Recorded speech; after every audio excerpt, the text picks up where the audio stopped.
په پاکستان کې صرف دغه خوشحالي پاتې ده چې یو کس موبایل د شپې چارج ته کیږي او هغه سهار راپاڅي او د هغه موبایل سو ته رسېدلی. باقي په پاکستان کې چې کوم دی دردونه، تکلیفونه، اذیتونه، مرګونه، بم دماکې، دغه رنګې بدامني، جګړې، دا بس د خیبر پښتونخوا خو د دې نه ډکه ده. چا ووایي چې په خیبر پښتونخوا کې امن راغلی دی پته نه لګي به د چا بادشاهت دی. په خیبر پښتونخوا کې امن یعنې بله ورځ چې کوم دی پرون غالبا چې کوم دی په دې صرف مرزو یو نوجوان لکو ډېر کم عمره لکو او سنیچرانو چې کوم دی موبایل یا څه به یې د غوښتل نیولی او ده به ول نه ورکول هغوی ایشتلی دی. لکه ته تاسو ووایه چې د عمله اوده ده، ریاست اوده دی، خلک ولې نه خبرېږي؟ لکه د عمله چې کوم دی دې نه ولې نه خبرېږي؟ ایسیان دونه سیوا شوي دي، قسم دی چې د خرو سپونه سیوا شوي دي،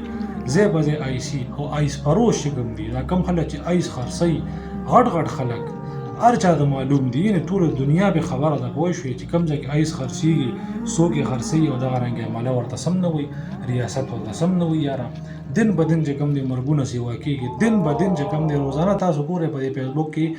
روزانه چې کوم دی یو کس مړي، یا به سنیچرانو ایشتلي یا به ایسیانو څه مسله ورته پېښه کړي، یا به چې کوم دی بله مسله کې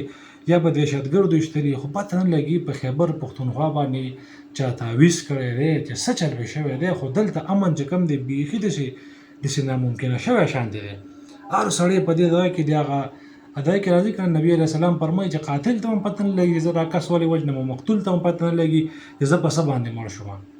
تاسو په دې خبره باندې پوه شوئ که نه؟ لکه یو کس چې کوم دی هغه دا ګرنټي نه شي لکه چې زه به سبا ورځې ته ورسمه، لکه دونه بدامني سیوا شوې ده، دونه چې کوم دی پته نه لګي ریاست اوده دی، ریاست موږ په خپله خلکو له لاس کې ورکوي، لکه څه مقصد دی زه په دې باندې نه رسم.